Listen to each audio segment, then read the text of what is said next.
오늘 주신 말씀 의지하여서 다윗을 낮추신 하나님, 이런 제목으로 말씀을 증거합니다. 여러분, 회초리 맞아보신 적 있으십니까? 네, 있죠. 회초리 때려보신 적도 있으십니까? 네, 아마 회초리 때리기 좋아하는 사람도 없을 거고 또 맞기 좋아하는 사람도 없을 것이죠. 그런데 부모님께서 회초리를 때릴 때가 있습니다. 왜 때릴까요? 네, 자식을 사랑하기 때문에, 또 올바른 사람이 되라고 회초리를 듭니다. 저도 어렸을 때 회초리를 좀 맞았을까요? 안 맞았을까요? 좀 장난꾸러기 개구장이 있기도 하고 그래서 좀 맞았습니다. 그런데 지금은 참 그 회초리를 때려주신 아버지가 참 감사하죠. 그 덕분에 어리석은 것 깨닫고 또 악한 길로 가지 않게 되었습니다. 잠언 13장 24절에 이렇게 말씀해 주십니다. 매를 아끼는 자는 그의 자식을 미워함이라. 자식을 사랑하는 자는 근실이 징계하느니라 하셨습니다. 오늘 말씀은 사무엘하 13장에서 16장까지에 있는 말씀입니다. 긴 말씀인데 사실은 이 모든 사건들이 하나님께서 다윗에게 직접 회초리를 때리시는 사건이기 때문에 이 긴 이야기를 하나로 묶어보았습니다. 첫째는 다윗의 맏아들인 암논이 이복 여동생 다말을 범하는 사건입니다. 둘째는 그 일 때문에 다말의 친오빠인 압살롬이 자기 형인 암논을 살인하는 사건입니다. 그리고 셋째는 다윗의 아들 압살롬이 아버지 왕을 죽이려고 하고 왕이 되려고 하는 압살롬의 반역 사건입니다. 중요한 것은 이 세 가지 사건 모두가 다윗이 먼저 범했던 죄라는 사실입니다. 다윗은 밧세바를 범했습니다. 다윗은 우리아를 죽였습니다. 다윗은 하나님께 반역했습니다. 다윗은 하나님께서 선지자 나단을 보내서 이러한 자기의 죄를 책망하시자 즉시 죄를 뉘우치면서 하나님 앞에 회개했습니다. 그리고 하나님께서도 즉시 돌이켜서 회개하는 그 다윗을 기뻐하시고 다윗의 죄를 즉시 용서해 주셨습니다. 그러나 하나님께서는 다윗이 다시는 동일한 죄를, 같은 죄를 저지르지 아니하도록 무섭게 징계하셨습니다. 직접 회초리를 들고 다윗을 매섭게 때리시는 것이죠. 그 이유는 다윗을 정말 사랑하셨기 때문입니다. 오늘 하나님께 회초리를 맞는 다윗을 보면서 또 그렇게 매섭게 다윗을 때리시는 하나님을 보면서 우리가 하나님 앞에 참된 회개를 해야 함과 또 우리를 징계하시는 그 하나님의 사랑을 깨닫고 하나님과 우리와의 관계가, 사랑의 관계가 회복되어지는 놀라운 은혜가 있기를 간절히 축원합니다. 첫째는 사무엘하 13장 1절에서 19절에 나오는 암논이 이복 여동생 다말을 범한 사건입니다. 13장 1절 2절을 같이 보겠습니다. 시작. 그 후에 이 일이 있으니라. 다윗의 아들 압살롬에게 아름다운 누이가 있으니 이름은 다말이라. 다윗의 다른 아들 암논이 그를 사랑하나 그는 처녀이므로 어찌할 수 없는 줄을 알고 암논이 그의 누이 다말 때문에 울화로 말미암아 병이 되니라 그랬습니다. 이 암논은 다윗이 아히노암에게서 낳은 첫째 아들입니다. 그런데 그 암논이 다윗이 마아가에게 낳은 딸, 예쁜 딸 다말이 있었는데 이 다말을 좋아했습니다. 하지만 자기 여동생이니까 어떻게 할 수 없는 거죠. 그래서 울화병이 생겼습니다. 마음속에 다말을 연애해서 다말을 범하고 싶은 음욕을 품어서 화병이 났다는 것입니다. 암논은 다윗의 장자입니다. 서열상으로 보면 다윗의 왕위를 이어받게 될 황태자입니다. 그런데 이 마음속에 음욕을 품고 있어서 병이 날 정도로 정욕에 물들어 있는 사람이었던 것이죠. 이럴 때 믿음에 좋은 친구가 있으면 따끔하게 충고를 해주면서 그러면 안 된다고 얘기해 줄 텐데, 암논에게는 그런 친구는 없고 간교한 친구가 있었습니다. 다윗은 자기 주변에 기회주의자, 간사한 사람의 발을 붙이지 못하게 했는데, 암논은 오히려 그 간사한 사람을 가까이 두었습니다. 그 사람은 요나답인데, 이 간교한 요나답이 다말을 암논의 집으로 끌어들일 방법을 가르쳐 줍니다. 아버지 다윗에게 가서 다말이 나에게 손수 구워주는 그 맛있는 과자를 먹으면 내 병이 날 것 같다고 말해라. 그러면 아버지가 다윗이 이 다말을 너 집에 보내줄 거다. 악한 일에 아버지인 다윗을 끌어들이면 된다는 것이죠. 그리고 정말 다윗에게 그렇게 말했을 때 아버지는 다말을 암논의 집에 보냅니다. 암논은 사람들을 모두 나가게 하고 다말을 자기 침실로 불러들여서 강제로 욕보이려고 합니다. 이때 다말이 암논에게 간청합니다. 오라비여, 제발 어리석게 행동하지 말아라. 하지만 암논은 그 말을 듣지 않고 어리석은 행동을 하게 되죠. 억지로 동침하게 됩니다. 그런데 성경은 그 다음 행동이 더 나빴던 것을 말씀하고 있습니다. 13장 15절을 보면 이제는 암논이 다말을 미워하는 그 감정이 전에 다말을 사랑했던 그 감정보다 더 강하다고 말하고 있습니다. 여동생을 강제로 욕보이고서는 이제는 더 미워해서 꼴도 보기 싫으니까 내 집에서 나가라고 쫓아냈다는 것이죠. 이것이 정욕에 이끌리는 사람의 특징입니다. 참 사랑은 아끼고 귀하게 여기고 보호해 주지만, 정욕적인 사랑은 순간에 이렇게 끌다가 식어지게 되면 더 미워하게 되는 것입니다. 그 결과 자기 인생도 망치게 되고 다른 사람에게도 큰 피해를 주게 되는 것이죠. 이렇게 버림받은 다말은 친오빠인 압살롬을 찾아가서 그 집에서 처량하게 세월을 보내게 됩니다. 그러니 그런 동생을 보는 압살롬의 마음은 또 어떻겠습니까? 근데 이 일이 다윗에게도 알려졌습니다. 다윗도 이 사실을 알게 되었는데, 다윗은 분노만 화만 낼 뿐 아무런 조치를 취하지 않습니다. 아무런 훈계도 하지 않고 징계도 하지 않습니다. 이것은 자기가 먼저 간음했기 때문에, 자식의 이 음행을 알고서도 자식을 책망할 수 있는 영적인 힘을 잃어버렸기 때문입니다. 그 이유는 자식을 하나님 앞에서 사랑하지 않고 자기의 인간적인 정으로 사랑했기 때문인 것이죠. 우리는 전에도 이런 사람을 봤습니다. 바로 엘리 제사장이었죠. 엘리 제사장의 아들들이 하나님의 제사를 멸시했습니다. 사람들이 다 알고 있었습니다. 그 제사장들이 성막에서 수종드는 여인들과 동침했습니다. 그런데도 엘리는 내 아들아, 내게 들리는 소문이 좋지 않다라고 말했을 뿐 그 아들들을 징계하고 하나님의 일을 맡지 못하도록 하지 않았던 것이죠. 그러면 이렇게 사람이 하나님을 멸시하면 누가 직접 징계하십니까? 아비가 징계하지 않으면 하나님께서 직접 징계하시는 것이죠. 다윗이 가만두면 하나님께서 심판하시는 것입니다. 그래서 우리도 이 사실을 분명히 알아야 합니다. 특별히 오늘날 이 시대가 육체적이고 정욕적인 이 시대인데, 무엇보다 우리는 하나님 앞에서 우리의 마음을 지키면서 순결하고 거룩한 그리스도인으로 살아가야 하는 것이죠.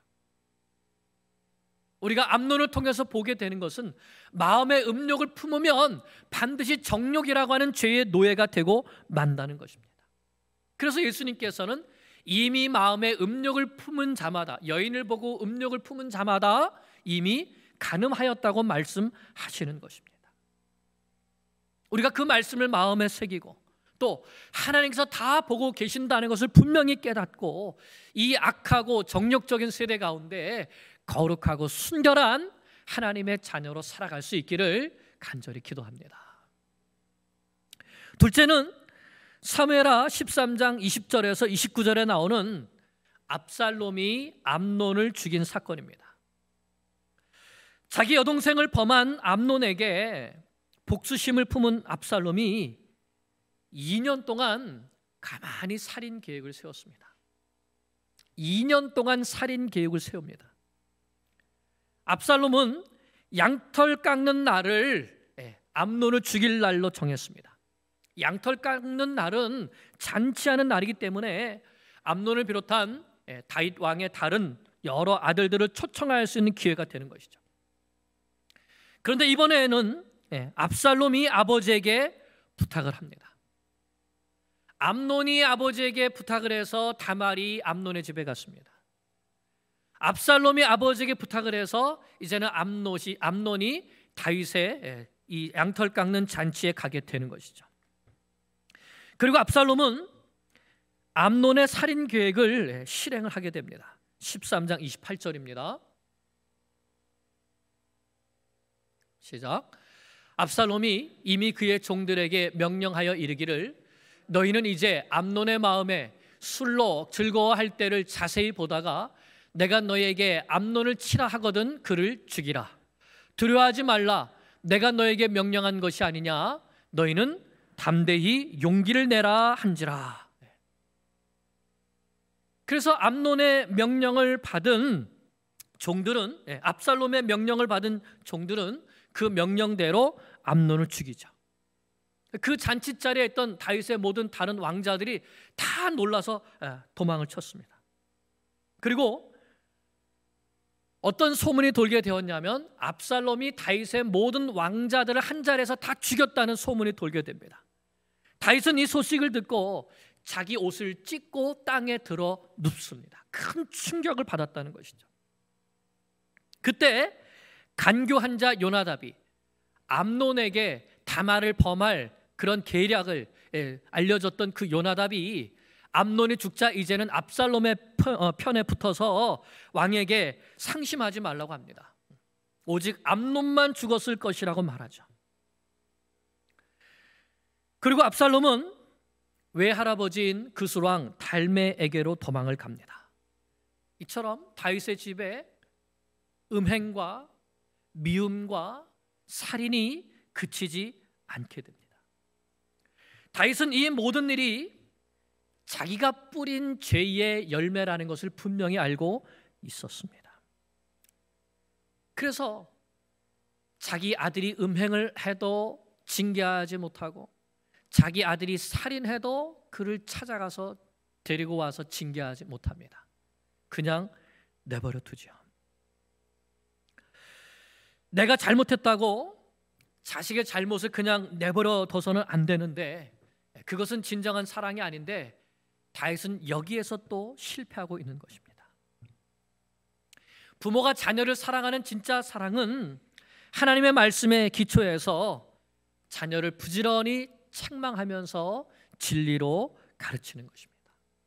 하나님 앞에 바르게 서도록 가르치는 것이죠. 교회의 지도자도 마찬가지입니다. 어려서 그렇다거나 몰라서 그런다거나 편들어주거나 그냥 내버려 두는 것은 진정한 사랑이 아닙니다. 모르면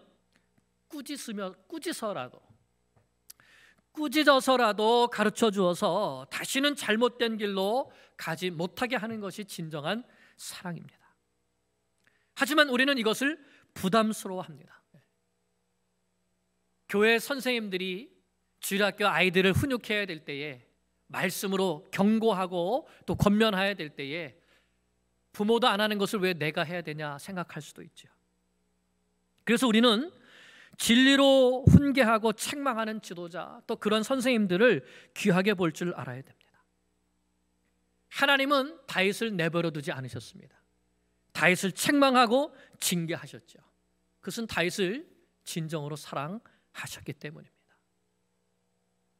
이제 세 번째 사건이 일어납니다. 14장부터 16장까지 이번에는 압살롬이 범한 더 큰 죄가 기록되어 있습니다. 그것은 아버지 다윗 왕에게 반역하고 그 아버지를 죽이려고 한 죄이죠. 2년 동안 암논을 죽일 계획을 세웠던 압살롬이 이제 암논을 죽였습니다.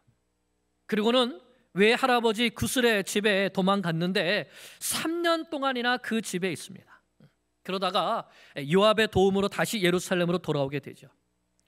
하지만 다윗은 그를 불러서 얼굴을 보고 책망하지 않고 왔다는 소식만 듣고 얼굴도 보지 않고 자기 집으로 돌려보냅니다. 이걸 보면 다윗이 더 이상 공의의 왕이 되지 못하고 있음을 알 수 있습니다.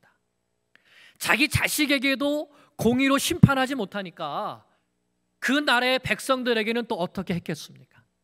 그러니까 이후의 말씀을 보면은 백성들이 심판에 대하여서 어느 정도 원성을 가지고 있는 것을 우리가 보게 되는 것이죠.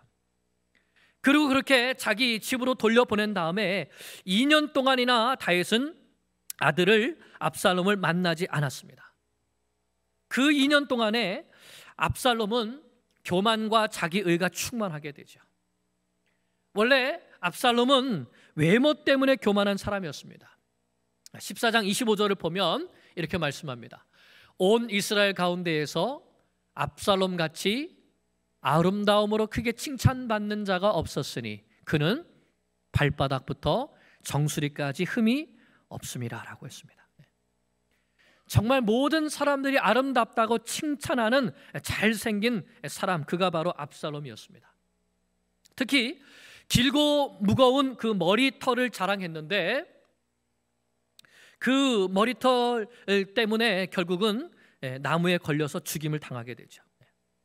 성경이 압살롬의 외모를 이렇게 강조하는 것은 그 반면에 그의 내면은 더럽고 추악함이, 완악함이 있다고 하는 것을 대조하기 위함입니다. 겉모습은 화려하고 아름다웠지만 그의 내면은 미움과 교만과 권력에 대한 야심으로 가득 차 있었던 것입니다. 그래서 15장 1절부터 보면 이제 구체적인 반역을 압살롬이 꾸미기 시작하는데, 첫째로 압살롬은 자기를 위한 개인 호위대를 만들어서 허세를 부립니다. 15장 1절입니다. 그 후에 압살롬이 자기를 위하여 병거와 말들을 준비하고 호위병 50명을 그 앞에 세우니라. 자, 어떤 모습이죠? 마치 자기가 왕이 된 것처럼 행하는 겁니다. 마차를, 멋있는 마차를 꾸미고 호위병들을 거느리면서 왔다 갔다 하는 것입니다. 둘째로 압살롬은 백성들에게 왕에 대한 불만을 심고 있습니다. 2절에서 4절 말씀을 보면 압살롬이 아침 일찍 성문 곁에서 왕에게 재판 오는 사람들을 붙잡고 그들의 사정을 들어줍니다. 그리고 이렇게 말하는 것이죠. 야, 정말 당신 사정을 들으니까 당신이 옳고 그 사람이 틀렸다. 그런데 안타깝게도 왕이 당신의 말을 들어줄 재판관을 지금 세우지 않았다. 그러니 얼마나 억울하냐, 이렇게 말하면서 화살을 왕에게 돌리는 것이죠. 이렇게 왕에게 불평, 불만을 심으면서 만약 자기가 재판관이 된다면, 이 말은 자기가 왕이 된다면이라는 것이죠. 자기가 재판관이 된다면 정의를 베풀리라 라고 말합니다. 내가 공의로 통치하겠다라고 약속해 주는 것이죠. 셋째는 겸손의 가면을 쓰고 백성들의 마음을 훔칩니다. 5절 6절 아까 보았지만, 사람이 가까이 와서 그에게 절하려 하면 압살롬의 손을 펴서 그 사람을 붙들고 그에게 입을 맞추니, 그러니까 사람들이 와서 왕자니까 또 호위병들을 데리고 있지 않습니까? 왕을 보고, 왕자를 보고 엎드려서 절을 하려고 하면 그러지 말라고, 일어나라고 하면서 마치 친구를 맞이하듯이 입 맞추는 겁니다. 볼에다 입을 맞추는 거예요. 이스라엘 무리 중에 왕께 재판을 청하러 오는 자마다 압살롬의 행함이 이와 같아서 이스라엘 사람의 마음을 압살롬이 훔치니라 했습니다. 마음을 도적질하는 것이죠. 이렇게 압살롬의 백성들을 속이면서 다윗 왕을 향한 백성들의 마음까지 훔치고 있습니다. 성경을 보면 무려 4년 동안이나 그렇게 했다고 합니다. 다윗이 자식들의 죄를 그대로 내버려둬서 신임을 잃고 있는 틈을 타서 압살롬은 자기가 이스라엘의 참 목자인 척하면서 백성들의 마음을 훔친 것입니다. 그리고 압살롬은 헤브론에서 스스로 왕이 될 계략을 꾸미게 되죠. 자, 그런데 그것도 누구에게 청합니까? 아버지에게 또 청합니다. 아버지의 허락을 받습니다. 모든 죄를 다 아버지의 허락을 받고 짓습니다. 이렇게 압살롬은 헤브론에서 스스로 왕이 되었고 많은 백성들이 압살롬을 따랐습니다. 세상에는 이런 도둑들이 많이 있습니다. 계략을 짜고 마음을 도둑질하는 사람들이 있죠. 겉으로는 화려해 보이고 진실해 보이지만 실제로는 자기도 망하고 남도 망하게 하는 사람입니다. 이런 사람들의 특징은 현재 일어나고 있는 이 문제를 다른 사람에게 떠넘기면서 나는 다르다고 하는 것입니다. 특히 지도자에게 책임을 떠넘기면서 나는 다르다고 하는 것이죠. 그래서 그런 사람이 있는 곳에는 항상 불평이 있고 불만이 있기 마련입니다. 백성들은 압살롬의 겉모습만 보고 그의 말만 믿고 자기들이 무엇을 하는지도 모르고 따라갔다고 말씀합니다. 분별력이 없었다는 것이죠. 하나님께서 누구를 왕으로 세우셨는지, 누구를 지도자로 세우셨는지에 대한 영적 질서가 없었다는 것입니다. 뿐만 아니라 무엇이 참이고 무엇이 거짓이고 무엇이 유혹이고 하는 것들을 분별할 수 있는 영적인 분별력도 없었다는 것이죠. 간교한 압살롬의 속임수에 넘어가서 백성들이 압살롬 편에 서서 함께 다윗에게 반역의 칼을 들었던 것입니다. 사탄은 언제나 압살롬처럼 으뜸이 되기 원하는 자를 충동질합니다. 하나님께서 세우신 영적 질서를 무시하고 영적 분별력을 어둡게 해서 가정을 허물어뜨리고 사회를 허물어뜨리고 교회를 허물어뜨리려 하는 것이죠. 그럼 우리는 항상 말씀에 깨어 있고 기도에 깨어 있어야 합니다. 그래야 영적 분별력을 가지고 하나님의 편에 설 수 있는 것입니다. 말만 듣고 겉모습만 보고 판단하고 따라가다가는 압살롬과 함께 멸망하게 되고 마는 것입니다. 여러분, 이때에 다윗의 심정이 어땠을까요? 다윗의 심정이 어땠을까요? 자식이 반역하고 백성들은 자신을 배반하고 친구들이 배신할 때에 14절 말씀입니다. 다윗이 예루살렘에 함께 있는 그의 모든 신하들에게 이르되 일어나 도망하자. 그렇지 아니하면 우리 중 한 사람도 압살롬에게서 피하지 못하리라. 빨리 가자. 두렵건대 그가 우리를 급히 따라와 우리를 해하고 칼날로 성읍을 칠까 하노라. 압살롬이 반역을 일으켰을 때 다윗은 어떻게 하려고 하죠? 맞서 싸우려고 하는 것이 아니라 도망치자라고 말합니다. 도망가자. 사실 압살롬이 강할까요? 다윗이 강할까요? 아직 다윗이 강합니다. 견고한 성 예루살렘도 아직 다윗이 가지고 있고, 그리고 다윗에게는 용맹한 장수들이 아직도 있습니다. 그의 군대들이 있죠. 게다가 압살롬의 군대는 마음을 도둑질해서 모은 사람들이기 때문에 그 경우에는 반역의 주동자만 딱 죽이면 됩니다. 압살롬만 딱 잡아서 그를 죽이면 이 반역은 그냥 끝나게 되어 있죠. 그런데도 다윗은 도망가자고 말합니다. 압살롬이 두려워서가 아니라 이 반역이 자기 죄로 인한 하나님의 징계라는 사실을 깨닫고 인정했기 때문인 것이죠. 하나님께서 나에게 주시는 벌이기 때문에 내가 그대로 다 받겠다고 결단한 것입니다. 이렇게 다윗이 도망가려고 할 때에 대제사장 사독도 다윗 편에 서게 됩니다. 그 하나님의 언약궤를 메고 다윗을 따라가려고 합니다. 그런데 다윗은 사독과 언약궤를 예루살렘에 남겨두면서 이렇게 말합니다. 26절 그러나 그가 이와 같이 말씀하시기를 내가 너를 기뻐하지 아니한다 하시면 종이 여기 있사오니 선이 여기시는 대로 내게 행하시옵소서 하리라. 무슨 뜻이죠? 하나님이 나를 기뻐하시면 나를 다시 예루살렘으로 돌아와서 회복시켜 주실 것이고, 만약에 하나님께서 기뻐하시지 않으면 이대로 나를 왕의 자리에서 쫓아내실 것이다. 어느 쪽으로 하나님께서 행하시든지 어떻게 하시라고요? 하나님이 선히 여기시는 대로 내게 행하시옵소서. 하나님께서 기뻐하시는 뜻대로 내게 행하시라는 고백인 것이죠. 하나님의 주권에 철저히 순종하겠다는 고백인 것입니다. 이렇게 고백하며 왕 제사장과 언약궤를 예루살렘에 남겨두고 다윗은 감람산 길로 도망하면서 머리를 가리고 맨발로 울면서 도망갑니다. 하나님 앞에 자신의 죄를 회개하는 모습을 보이면서 하나님의 긍휼을 구하는 것이죠. 그때 모략가인 친구 후세가 따라오려고 하지만 그도 역시 예루살렘으로 보냅니다. 압살롬의 편에선 아히도벨이라는 모략가가 있는데 그의 모략을 패하게 하기 위해서 보낸 것이죠. 하나님 앞에서 징계를 받지만 하나님께서 기뻐하시면 다시 회복시켜 주실 것을 소망한 것입니다.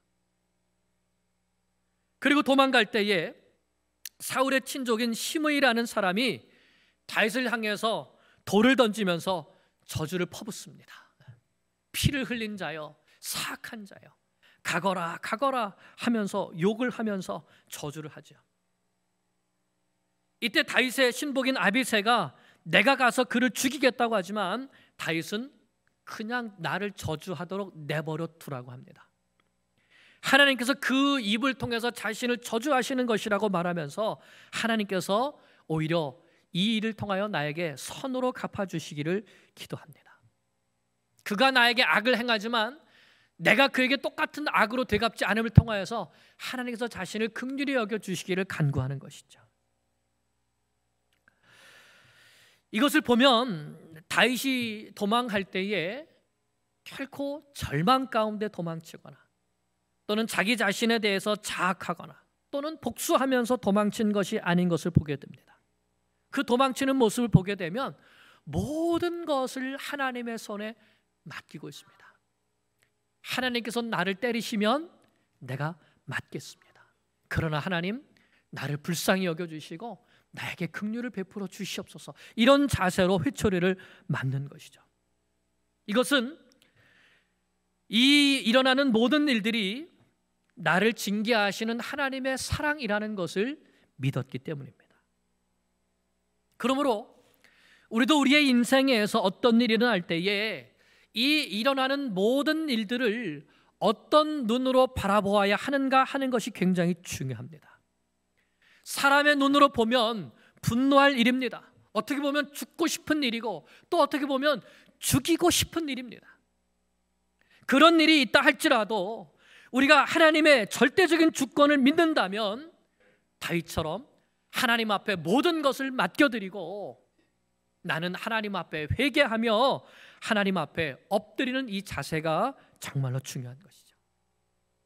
다윗이 이 자세를 가졌기 때문에 끝까지 하나님을 경외하는 자세를 가졌기 때문에 하나님께서 그를 불쌍히 여기시고 그를 다시 회복시켜 주시는 것입니다.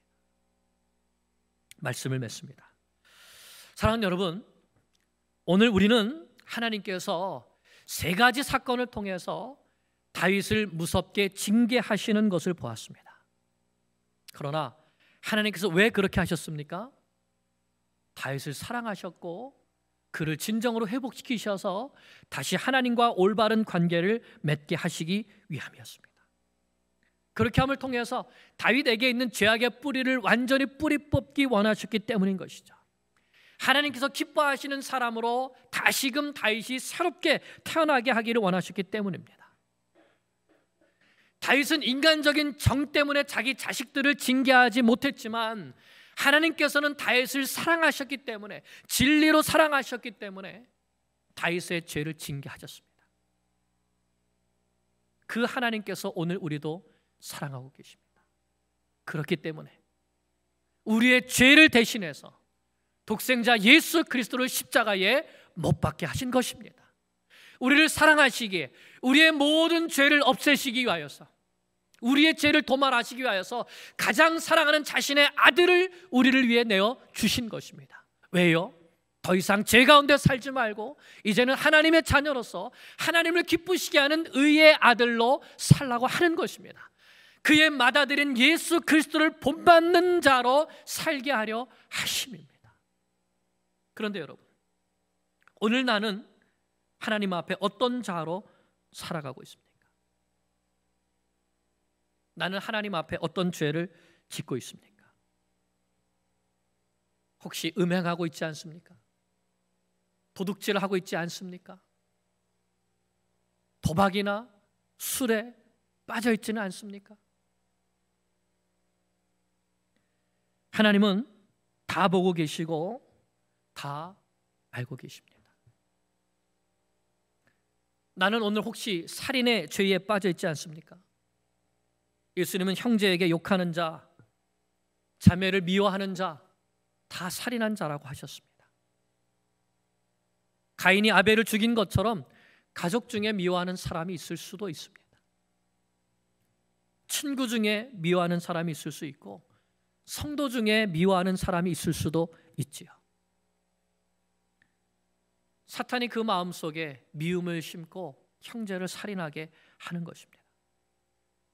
그렇다면 우리는 빨리 그 미워하는 마음, 증오하는 마음, 원수같이 여기는 마음을 버리고 돌아서야 하는 것이죠. 그렇지 않으면 내가 먼저 죽습니다. 내 심령이 메말라 가게 되죠. 나는 오늘 반역하고 있지는 않습니까? 압살롬처럼, 다윗처럼 하나님이 다 보고 계시는데 하나님을 멸시하고 하나님의 말씀을 멸시하고 내 뜻대로, 압살롬이 이 계획을 몇 년 동안 세웠을까요? 왜 할아버지 집에 가 있는 2년, 갔다 돌아온 또 돌아와서 3년, 암논을 죽이려고 했던 그 계획들, 백성들의 마음을 훔치며 훔쳤던 그 4년, 그 모든 날들 동안에 압살롬은 무슨 생각만 하고 있었을까요? 오늘 내가 계획하고 있는 일들이 하나님께서 기뻐하시고 선하게 여기시는 것입니까? 그렇지 않다면 우리는 빨리 돌이켜서 하나님의 뜻대로, 하나님의 말씀대로 다시 돌이켜 살아가는 하나님의 자녀들이 되어야 합니다. 만약에 그렇지 않다면 하나님께서 우리 인생에 개입하실 것입니다. 다윗의 인생에 개입하신 것처럼 사랑하시기 때문에 징계하십니다. 한 가지 영원토록 변치 않는 사실이 있습니다. 하나님은 결코 우리를 버리지 아니하시고 떠나지 아니하시고 그 사랑을 영원토록 끊지 않으신다는 사실입니다. 그러나 그렇기 때문에 반드시 우리를 징계하신다는 사실입니다. 우리의 모든 잘못을 하나님 앞에 고백하고 빨리 그 죄에서 떠나서 사탄의 죄의 도구가 되지 말고 의의 병기로 자신을 하나님께 드리는 거룩한 하나님의 자녀들이 될 수 있기를 간절히 축원합니다. 기도드리겠습니다.